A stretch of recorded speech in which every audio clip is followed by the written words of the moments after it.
Hi, I'm Rick Belden, and this is Masculinity from the Inside Out, an exploration of the inner lives of men.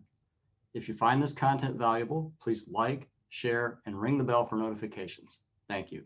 So these mythological ideals, these hero projections, they show up in our dreams. They show up in our dreams. Yeah, so I'm curious about your relationship with Goku. Like, how old were you when that was a thing for you? That had to start probably around 7 or 8. Okay, and do you know Hasn't about when it ended? ended.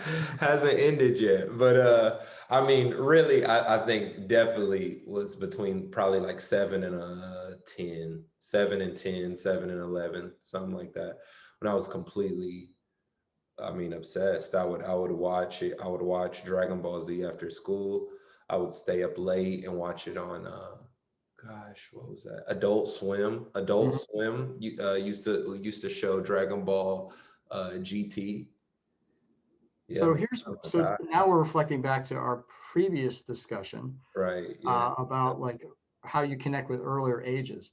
If you would like to start to develop a more sort of explicit uh, conscious connection with your 8 to 10-year-old, one good way to do it would be to get some sort of Goku artifact and put it on your desk or put it in your workspace. So, like if there's a little action figure or something like that on Amazon, get one and put it in front of you Yeah. Yeah. where you Yeah. can see it. Yeah. Um, and then watch your dreams and see what sorts of things show up. For me, and we talked about this last time as well, I think the whole Iron Man thing just, I didn't seek it out. It just began to present itself in my dreams. I started having all these dreams about Iron Man, and some of them were fun, and some of them were scary, and some of them were just so felt traumatic to me. And I just assumed it would run its course, but it didn't. They just kept coming. And Mm. so at that time, I was already in the process of looking into myself and learning about my inner life and how it affects my life day to day. And so I started working with a counselor who specialized in dream exploration, and I emphasize exploration rather than interpretation, uh, because I think one of the traps people get into with trying to understand their dreams is trying to look at them as if they were road signs or something and get a Yeah. literal translation of what this means. And Yeah.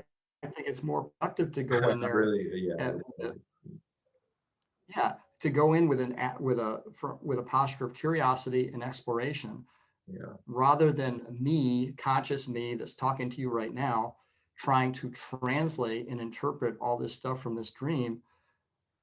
Treat all those dream elements as if they're alive and they have information and they have a story to tell and they're interacting with me, because those are aspects of who I am. So all those Iron Man dreams were different aspects of me that were unconscious. They were trying to emerge into consciousness. And so my psyche picked a, a symbolic language that I had identified with when I was 8 to 10 years old to get my attention because it had been compelling to me and I had connected with it because that was one of my hero figures.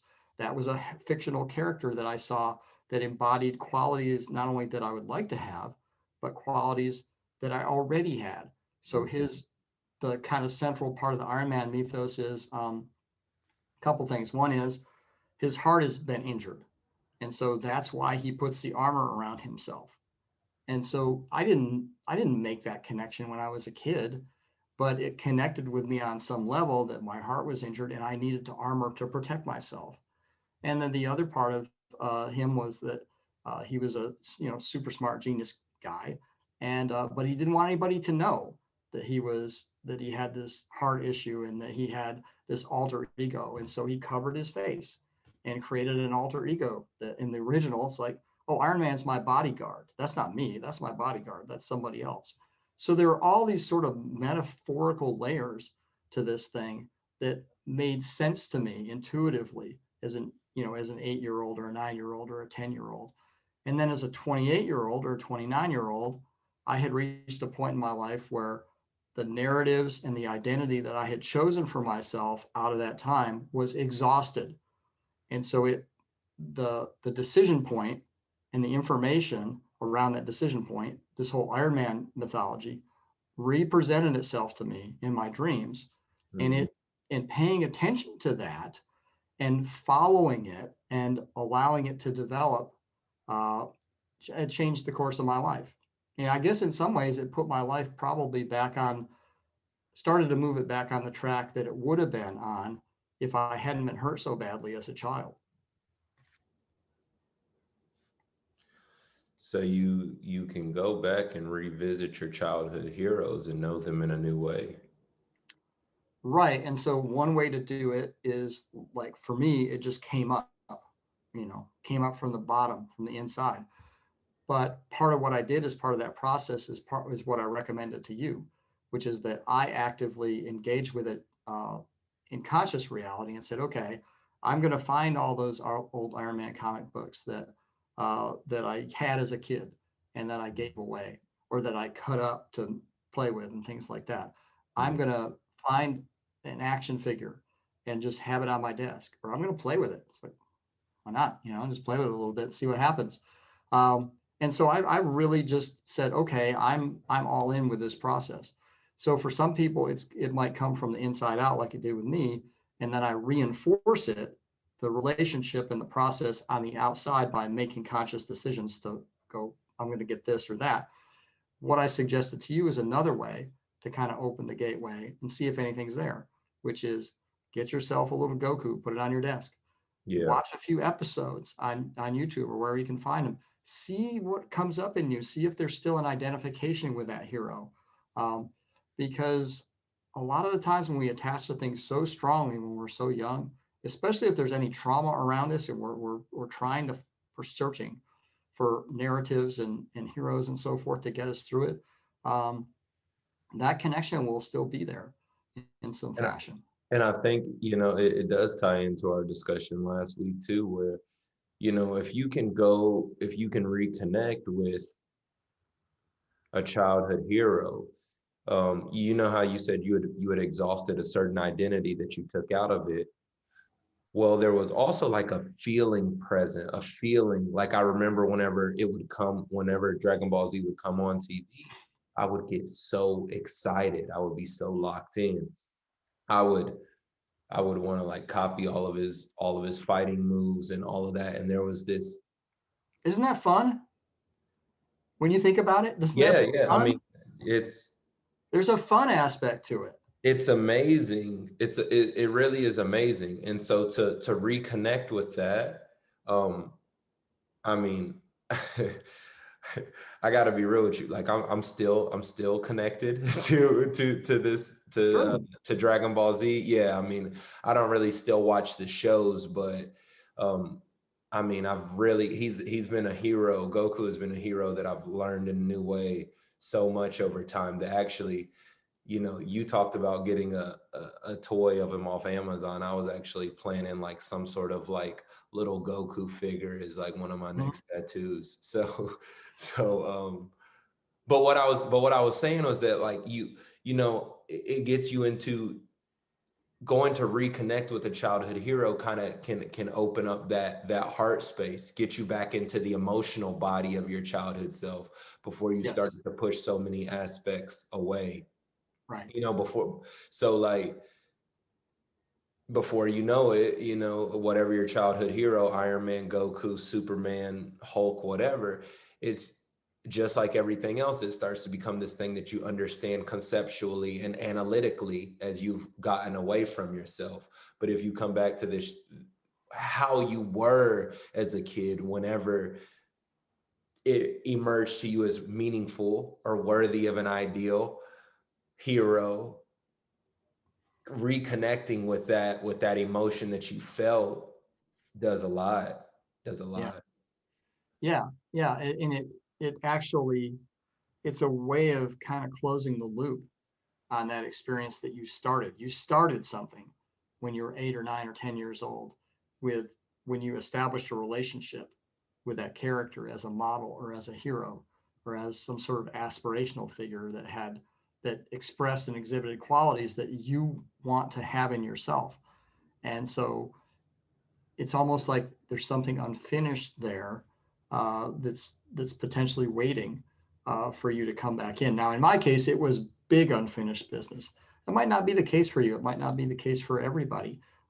It might just be the case that by reconnecting with that, you actually do what you just said, which is that you deepen your connection with who you were at that time in your life. You deepen your appreciation, and you deepen the bond between who you are now and who you were at that time in your life. And you let him know, like, you're not alone with this. You're not isolated anymore.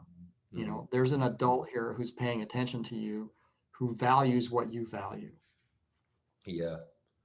Yeah. I mean, what you bring them to light is that there's so many dynamics happening at once. It's not just like, you're healing, you're also reconnecting, you're also Mhm. praising. There's a part of you that's also saying like, there's also a part of you that may say that aspect of Iron Man that you so looked up to, you reached that, you became that, Mhm. like it's not, which is like, then you become your own hero in a way. And it's an aspect of integration, of actually Yeah. pulling that aspect of yourself that you might have kind of split it off at a certain age. So like I did, I got to a certain age, it's like, oh, this Iron Man comic books, got to get rid of this. This is not what, you know, boys my age are interested in. And when it first started coming back to me as a, someone in my late 20s, like it was your age. When it first time kind of started coming back to me, I was a little embarrassed about it. It's like, what is this, man? Like, is it even okay for me to go to a comic book convention and buy all these old things? It seems a little, you know, like, shouldn't I be past this? Uh, and those are all indications that I had split that part of myself off, and I was ashamed of it.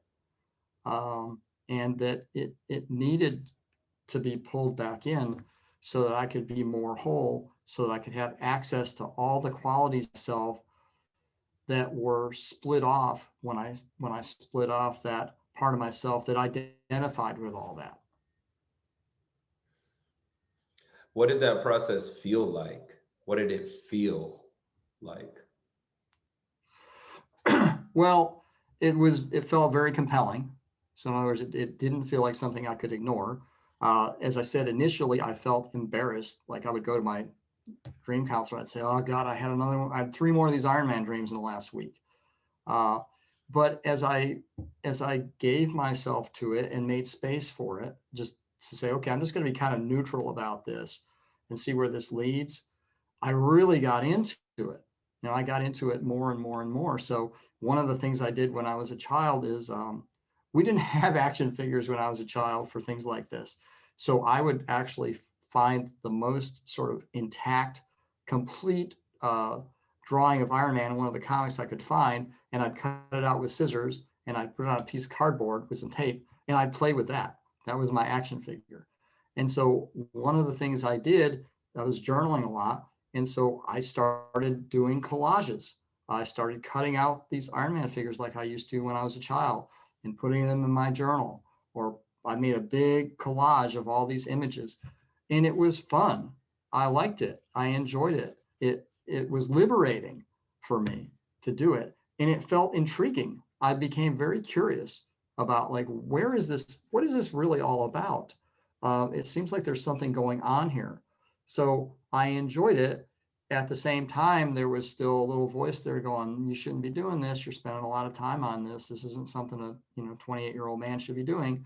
So there's the I guess the part of me that said you should not be doing this anymore at age 10 or 11 was still there.